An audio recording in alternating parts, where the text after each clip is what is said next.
Hello friends, जय हिंद, good morning, Radhe Radhe. तो स्वागत है आपका अपना YouTube channel at the rate educational knowledge में। आज प्यारे साथियों, हम देखेंगे भारत के नृत्य। ये देखिए, ये तो फिलहाल हम कक्षा 9 के एसएसटी के सिलेबस से ये वीडियो लेकर के आए हैं। ये कक्षा 9 के अलावा हमारे तमाम कॉम्पिटिशन्स एग्जाम में पूछे जाते हैं और कहीं ना कहीं यहाँ से एक या दो क्वेश्चंस देखने को मिलते हैं। तो चलिए जानेंगे कौन सा शास्त्रीय नृत्य किस राज्य से संबंधित है और ये क्या है, उसके बारे में थोड़ा सा हम विस्तार से जानने का प्रयास करेंगे। जैसे यहाँ दिया है, भारत के नृत्य। भारत के शास्त्रीय नृत्य। भारत के विभिन्न भागों में अनेक प्रकार के शास्त्रीय नृत्य प्रचलित है। इनमें से प्रमुख नृत्यों का विवरण निम्नलिखित है। जैसे भारतनाट्यम। भारतनाट्यम किस राज्य में है? तमिलनाडु में। उड़ीसा। उड़ीसा उड़ीसी। उड़ीसा में क्या मनाया जाता है? उड़ीसी। कथकली। कथकली जो है ये केरल का शास्त्रीय नृत्य है। कुचिपुड़ी ये आंध्र प्रदेश का है। कथक उत्तर प्रदेश एवं राजस्थान। मणिपुरी ये मणिपुर का है। मोहिनीअट्टम केरल। छऊ उड़ीसा, बिहार, पश्चिम बंगाल। अब ये 8 हमारे शास्त्रीय नृत्य दिए गए हैं। इनके बारे में हम थोड़ा सा विस्तार से जानने का प्रयास करेंगे। देखिए, जैसे यहां दिया है भारतनाट्यम, तो आप समझने का थोड़ा प्रयास करिएगा कि भारतनाट्यम होता क्या है। अभी हम ऊपर देखे हैं, भारतनाट्यम तमिलनाडु में मनाया जाता है, अर्थात वह तमिलनाडु का शास्त्रीय नृत्य है।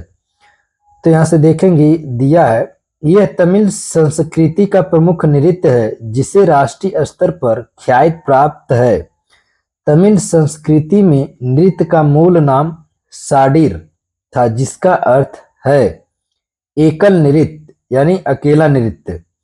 यह नृत्य मंदिर की नर्तकियों तथा देवदासियों द्वारा भगवान की मूर्ति के समक्ष उन्हें रिझाने के लिए किया जाता था। कौन सा? भारतनाट्यम। तो ऐसे हम विस्तार से जानने का प्रयास करेंगे। फिर देखेंगे, कह रहा भारत में प्रचलित है तमिलनाडु कर्नाटक संगीत था जो दक्षिण भारत में प्रचलित है। दक्षिण भारत के अनेक प्रतिष्ठित मंदिरों में मूर्ति कला में भारतनाट्यम भंगिमाओं के दर्शन होते हैं। आधुनिक काल में भारतनाट्यम को उच्च स्तर पर लाने का श्रेय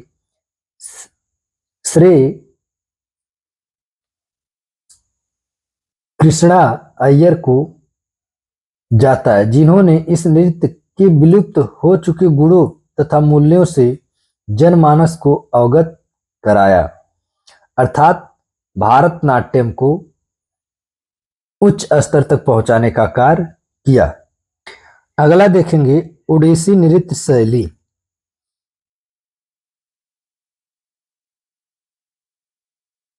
दिया है भगवान जगन्नाथ। जगन्नाथपुरी आपका कहाँ है? उड़ीसा में। भगवान जगन्नाथ को समर्पित यह नृत्य शैली पूर्णतया आध्यात्मिकता का पुट लिए होती है। यह नृत्य उड़ीसा में प्रचलित नृत्य कला की प्राचीनतम शैलियों में से एक है। इस नृत्य का मुख्य भाव समर्पण एवं आराधना होता है। भगवान के प्रति भक्ति भावना इस नृत्य के माध्यम से व्यक्त की जाती है। इस नृत्य में अंग संचालन, नेत्र संचालन, ग्रीवा संचालन, हस्त मुद्राओं, पद संचालन आदि पर विशेष ध्यान दिया जाता है। संगीत हेतु वाद्यों में मृदंग, बांसुरी, मजीरा, हारमोनियम का प्रयोग किया जाता है तथा गायक स्तर भाव को प्रकाशित किया जाता है। ये ओडिसी नृत्य के विशेषता है। अगला देखेंगे कथकली। कथकली की क्या विशेषता है? कथकली मालाबार, कोच और त्रावणकोर प्रांत की प्राचीन नृत्य शैली है। साथ ही केरल की सुप्रसिद्ध शास्त्रीय रंग कला है। यह पुरुष प्रधान नृत्य है। इस नृत्य में नृत्य, संगीत तथा अभिनय की संयुक्त कला को कथकली की संज्ञा मिली है। यह सामूहिक नृत्य होता है जिनमें कुछ नर्तक, कुछ गायक, वादक तथा कुछ केश विन्यास सजाने के लिए होते हैं। इस नृत्य में रामायण व महाभारत के प्रसंगों को दिखाया जाता है। तो कथकली, अभी आप लोग एक बार और रिवीजन कर लेंगे कि कौन सा शास्त्रीय नृत्य किस राज्य में मनाया जाता है। अगला देखेंगे कुचिपुड़ी। यह आंध्र प्रदेश का प्रसिद्ध नृत्य है। इस नृत्य का मुख्य उद्देश्य वैदिक एवं उपनिषदों में वर्णित धर्म एवं अध्यात्म का प्रचार प्रसार करना है। भागवत एवं पुराण इसका मुख्य आधार है। इसमें लास्य व तांडव का समन्वय देखने को मिलता है।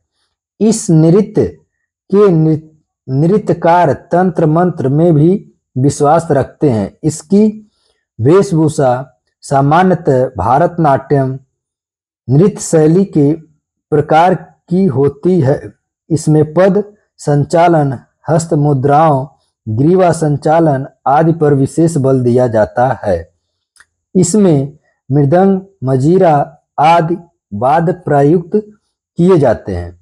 10वां अवतार शब्दम, मांडूक शब्दम, प्रहलाद शब्दम, श्रीरंगपट्टाभिषेकम, शिवाजी शब्दम आदि कुचिपुड़ी शैली के अन्य नृत्य नाटक हैं।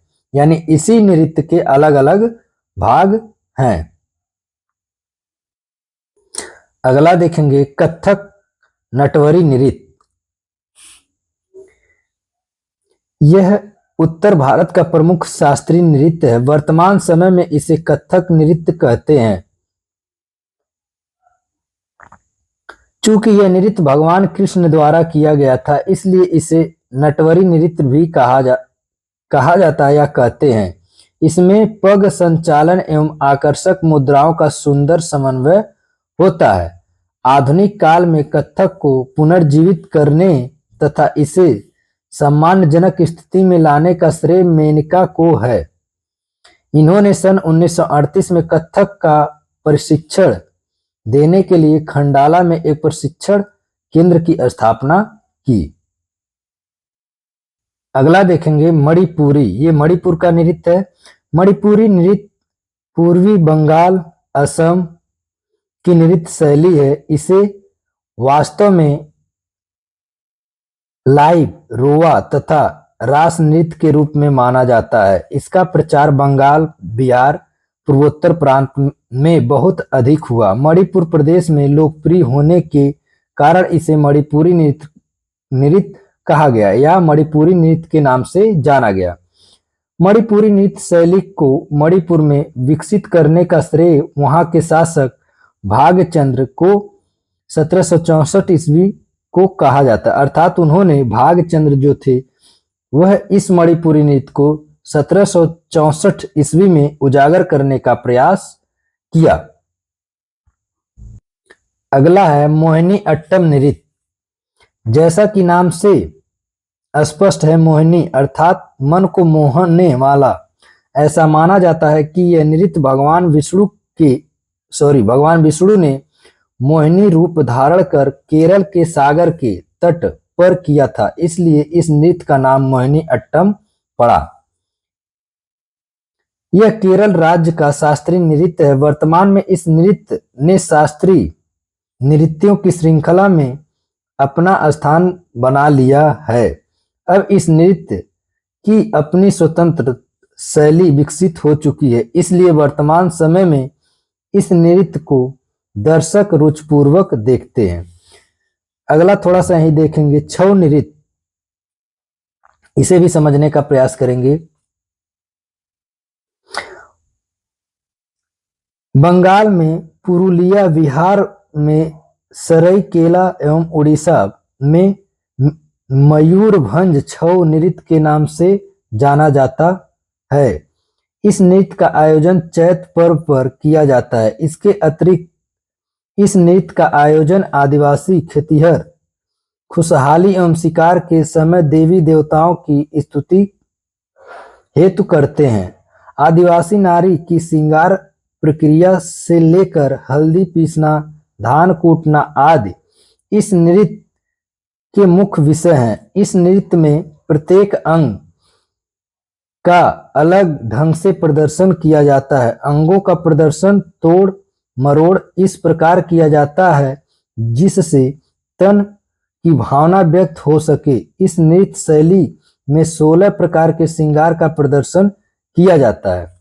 महाराजा कृष्ण भंजदेव 1868 से 82 के समय से लेकर के 1882 के समय से लेकर प्रताप भंजदेव के समय तक इस नृत्य शैली का पर्याप्त विकास हुआ।